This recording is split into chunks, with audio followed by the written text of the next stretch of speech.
Bonjour et bienvenue, je suis Christine Xavier de l'entreprise Spécialistique. J'accompagne les humains qui ont envie de mieux comprendre leur chat et de vivre une relation saine et harmonieuse avec lui en alliant éthologie et libération émotionnelle et énergétique. Je viens vous parler aujourd'hui de la bonne attitude à avoir face à une difficulté qu'on peut rencontrer à notre chat, face à un comportement qu'on ne comprend pas, quelque chose qui est problématique pour nous et pour laquelle on cherche des réponses. Pour éviter de perdre du temps, voici la façon la plus efficace pour vous de fonctionner et de réfléchir par rapport à ce qui se présente à vous. La première chose est de vous poser une question essentielle. La question est la suivante. La difficulté que je rencontre avec mon chat, est-ce que c'est un comportement gênant ou est-ce que c'est un trouble du comportement ? Parce que selon la réponse, on ne va pas agir de la même façon en tant qu'humain auprès de notre chat. Un comportement gênant, qu'est-ce que c'est ? C'est un comportement félin normal, mais qui est gênant pour l'humain. C'est-à-dire que c'est un comportement naturel que le chat va exprimer, mais c'est que ce comportement naturel n'est pas forcément compatible avec notre monde d'humain et n'est pas forcément compatible avec votre façon individuelle de fonctionner dans votre foyer, dans votre maison et selon vos règles. Donc si c'est simplement ça, comportement gênant, c'est pas grave. Ce n'est pas un trouble du comportement, ça ne veut pas dire que votre chat est fou, bizarre ou qu'il a un souci ou qu'il est en mal-être. C'est un problème de compatibilité entre les besoins du chat et les vôtres. Donc dans ce cas-là, la première chose de votre côté, ça va être de regarder votre chat différemment, d'apprendre un petit peu les besoins éthologiques du chat, surtout si c'est la première fois que vous avez un chat à la maison et que vous découvrez un petit peu des choses qu'il fait que vous n'avez jamais rencontrées avant et vous vous demandez un petit peu mais est-ce que ce qu'il fait c'est normal, c'est pas normal, et que ce soit normal ou que ce ne soit pas normal, ça m'embête moi humain. Que ce soit normal ou pas normal, la différence à faire entre les deux est facile si on a déjà eu des chats. Si on n'a jamais eu de chat, je vous conseille de vous rapprocher tout de suite d'un comportementaliste qui dès le début va répondre à toutes vos questions, lever toutes vos interrogations et vous dire ça c'est un comportement normal, ça c'est pas normal, ça c'est à réajuster et vous accompagner dès le départ pour donner le bon rythme et que ça soit harmonieux dès le début de votre relation. Ceci dit, même si vous avez déjà eu des chats, ça ne veut pas dire que vous savez tout sur les chats. Il est possible qu'il y ait certains comportements qui vous questionnent encore un petit peu. Et il est possible que vous ayez toujours eu des chats, mais que là, en ce moment, vous vous retrouviez avec des chats qui font des choses auxquelles vous n'étiez pas habitué parce que vos chats précédents ne le faisaient pas. Auquel cas, pareil, si vous avez des doutes sur la normalité ou pas de ce que fait votre chat, rapprochez-vous tout de suite du comportementaliste.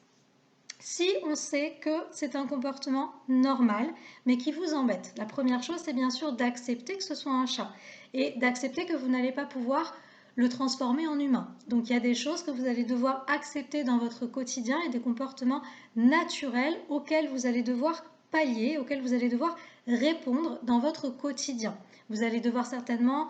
aménager l'espace différemment, lui apporter des ressources qui lui conviennent et modifier peut-être certaines choses. Mais pour modifier ces choses-là, c'est important d'abord d'être conscient que c'est un chat et que ce qu'il fait est normal et que ça ne sert à rien de vous énerver contre lui et à vouloir le transformer ou obtenir des choses de lui qui sont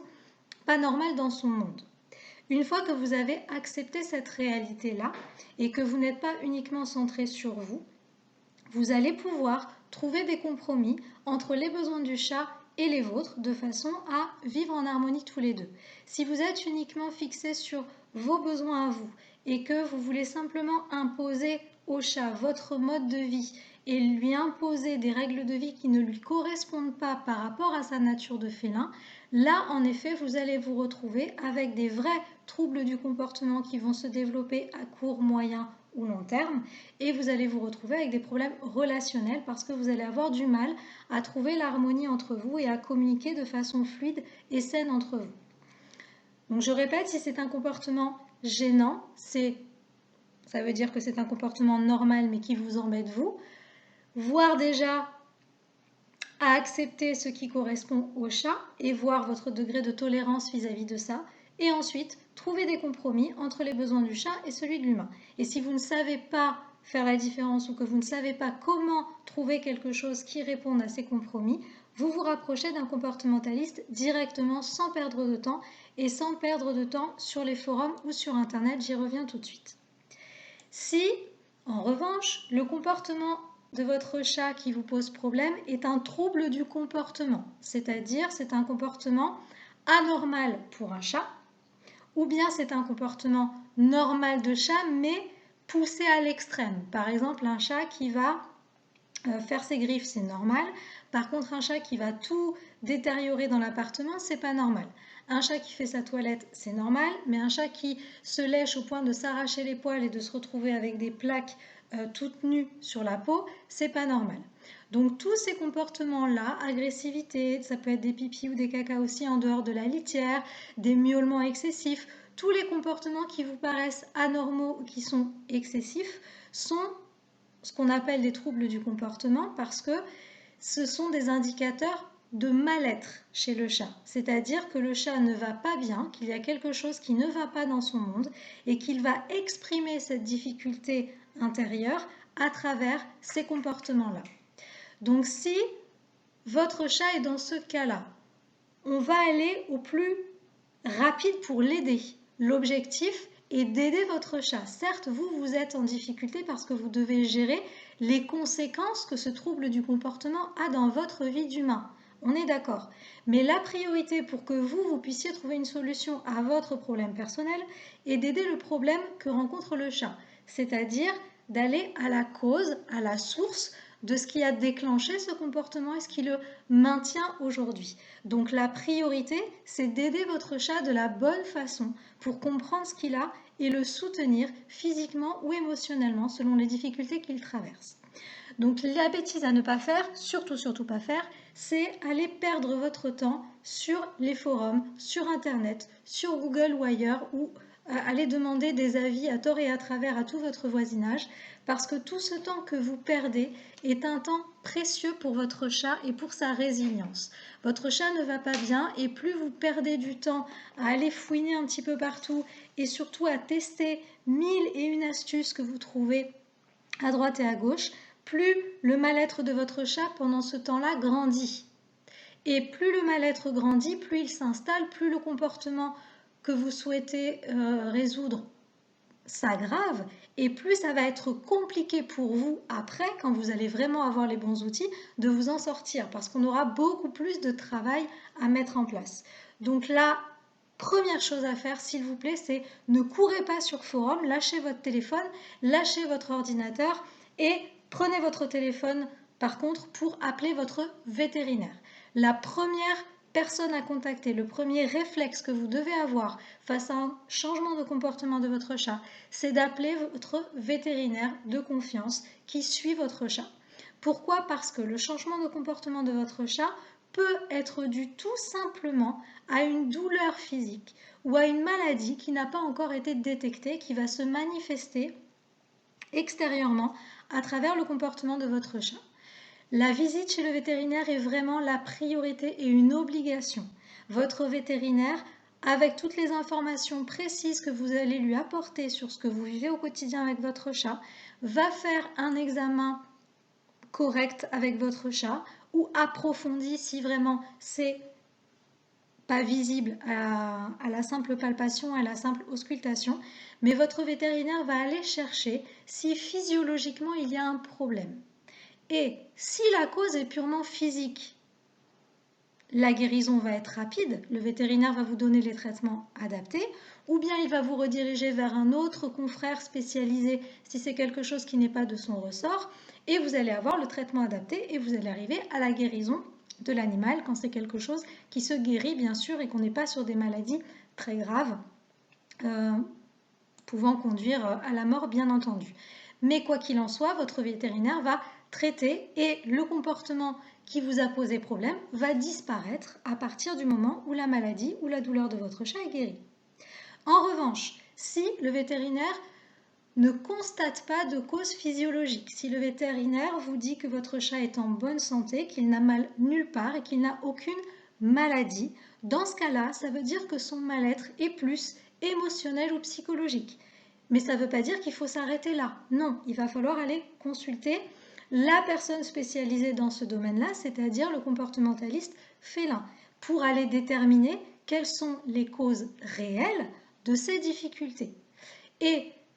si le vétérinaire a aussi trouvé une cause physiologique, mais qu'il vous dit que cette maladie ou que cette douleur a de très fortes chances d'avoir été causée par un stress, ou que le stress peut être un facteur aggravant de cette maladie-là, il va bien sûr falloir, en parallèle du traitement vétérinaire, accompagner aussi le chat au niveau émotionnel pour trouver les causes du stress présentes chez vous et les éliminer, parce qu'en éliminant le stress, on préservera une meilleure guérison physique de sa maladie. Donc le comportementaliste, c'est le spécialiste du comportement du chat avec lequel vous allez pouvoir faire un bilan comportemental, c'est-à-dire une séance d'évaluation complète à votre domicile où il va prendre le temps d'observer votre chat, d'observer votre environnement, d'échanger avec vous pour bien tout comprendre de votre relation ensemble et il va vous permettre d'identifier les causes réelles qui ont conduit à ce comportement problématique pour tout le monde. Et là, on a trois possibilités. Soit on peut agir sur la cause qu'on a identifiée, soit on ne peut pas agir totalement sur la cause, mais on le pourra bientôt. Par exemple, si la cause c'est que l'appartement est trop petit pour le nombre de chats que vous avez, mais que vous avez l'intention de déménager pour plus grand dans 2 mois, on est d'accord qu'on ne peut pas agir tout de suite, mais on a une solution qui se dessine pour nous sur le court terme. Et troisième possibilité, on ne peut pas du tout agir sur la cause et on ne pourra jamais agir sur la cause. Dans ces trois cas-là, on va avoir une attitude aussi différente. Si le comportementaliste a identifié la cause et qu'on peut agir ensemble sur la cause, vous allez simplement avoir à appliquer les conseils du comportementaliste et tout va rentrer dans l'ordre naturellement. Si malgré les conseils du comportementaliste, tout n'est pas à 100% résolu, là dans ce cas, ça veut dire qu'il y a des choses un petit peu plus profondes à aller creuser. Et si votre comportementaliste n'est pas déjà formé en méthode holistique et qu'il ne prend déjà pas en charge lui-même l'accompagnement énergétique émotionnel, dans ce cas-là, ça peut être intéressant en complément de votre comportementaliste d'aller voir d'autres praticiens complémentaires selon les causes identifiées, selon les difficultés du chat que le vétérinaire ou le comportementaliste vous aura indiqué pour aller aider encore plus en profondeur soit le chat, soit l'humain, selon les difficultés qui ressortent. Souvent en comportement, on va travailler sur le chat et en parallèle, on peut avoir des difficultés humaines ou des émotions humaines qui vont un petit peu compliquer la résilience totale et qui vont un petit peu compliquer la mise en place des choses parce que l'humain n'allant pas forcément très bien, il ne va pas être en capacité totale d'accompagner le chat et le chat ressentant les émotions de l'humain, ça fait un peu vase communicant entre les deux et on a du mal à s'en sortir. Donc dans ces cas-là, on va accompagner avec des pratiques holistiques, soit le chat, soit l'humain, soit les deux, en complément du travail pur en comportement. Donc soit le comportementaliste est formé et il va vous accompagner à ça, soit il ne l'est pas et il va vous conseiller en parallèle de son travail d'aller consulter d'autres praticiens pour travailler en équipe. Maintenant, si on ne peut pas agir totalement sur la cause, mais qu'on va potentiellement pouvoir le faire bientôt, on le sait d'avance que la résilience de votre chat ne sera pas totale, puisque pour arrêter le comportement et arrêter le stress, il faut éliminer le déclencheur de ce comportement. Or, si on ne peut pas agir totalement sur ce déclencheur, on sait très bien qu'on ne va pas arriver à 100% de résilience et à une disparition complète du comportement. Donc on le sait, ça veut dire que vous allez simplement devoir accepter ce fait-là, comprendre que cette cause-là qui a amené à votre chat, ok, vous ne pouvez pas agir dessus maintenant, donc vous allez simplement appliquer les conseils du comportementaliste pour permettre de maintenir et au moins de diminuer le comportement, en attendant de pouvoir agir à 100% dessus, comme vous avez prévu de le faire dans X temps, toujours avec l'accompagnement du comportementaliste qui est là pour vous accompagner. Maintenant, si on ne peut pas du tout agir sur la cause et qu'on ne pourra jamais agir sur la cause. Par exemple, ce que je disais tout à l'heure, si j'ai un appartement de 30 mètres carrés pour 6 chats, si je ne déménage pas, j'aurai toujours des problèmes de cohabitation, d'agressivité ou des problèmes entre mes chats. La seule solution, c'est de déménager pour plus grand si je veux arriver à une résilience totale. Si je ne peux pas, parce que je n'ai pas les moyens, parce que ce n'est pas prévu, parce que je ne peux pas déménager dans les mois ou dans l'année qui vient, il est évident que la résilience sera totalement impossible. Ça veut dire qu'on ne pourra pas aider votre chat à s'en sortir, on va juste donner des petits trucs comme ça de survie, mais qui ne vont pas l'aider à aller mieux. Et dans ce cas-là, son mal-être ne va faire que grandir, grandir, grandir, grandir, et ne jamais redescendre parce qu'il va être en permanence soumis à ce stress qui a déclenché son comportement. Et dans ce cas-là, malheureusement, il faut prendre des grandes décisions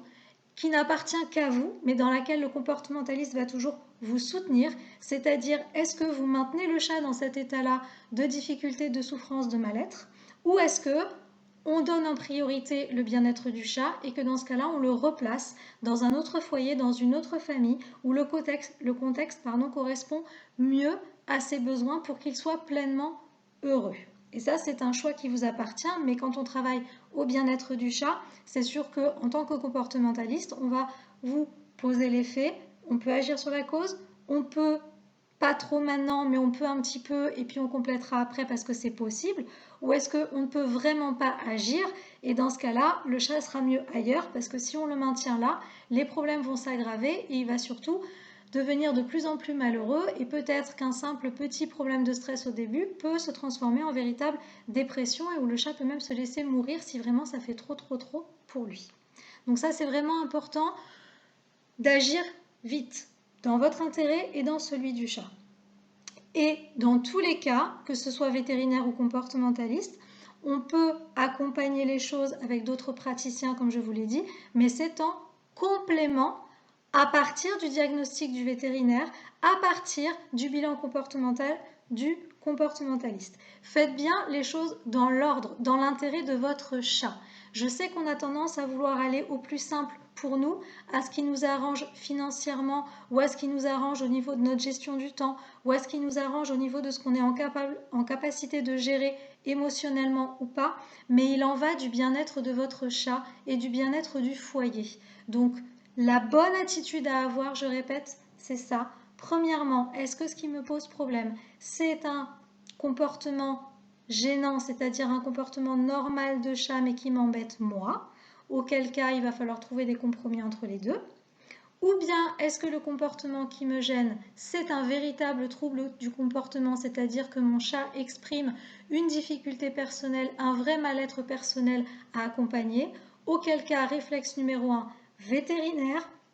qui traitera le problème si c'est physiologique. Si c'est pas physiologique ou si c'est physiologique mais causé ou aggravé par du stress, on appelle le comportementaliste qui va évaluer les vraies causes et qui va vous donner tous les conseils adaptés en fonction de qui vous êtes, de votre foyer, de votre chat, de votre personnalité et de vos propres émotions aussi qui impactent sur le chat. Et soit vous allez ensemble avec le comportementaliste pouvoir agir sur la cause et tout va rentrer normalement dans l'ordre, sauf s'il y a encore des petites difficultés de votre côté, auquel cas on ajoute d'autres pratiques holistiques pour le chat, pour vous ou pour les deux pour vous aider dans la résilience. Soit on ne peut pas agir totalement sur la cause ou on le pourra bientôt, on applique toujours les conseils du comportementaliste et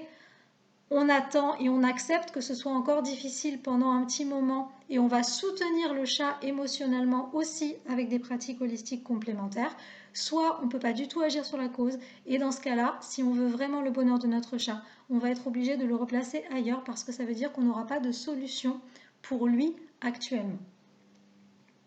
Je vous remercie pour cette écoute. J'espère que cela vous aidera et vous aiguillera pour éviter de perdre du temps et d'agir de la façon la plus intelligente qui soit et surtout la plus efficace qui soit pour le bien-être de votre chat, pour votre bien-être et pour l'harmonie dans le foyer que vous souhaitez tous obtenir. Je vous souhaite une très belle soirée ou journée en fonction du moment où vous écoutez cet enregistrement et je vous souhaite la plus belle, la plus saine et la plus harmonieuse relation humain-chat qui soit. Prenez bien soin de vous et de vos minous.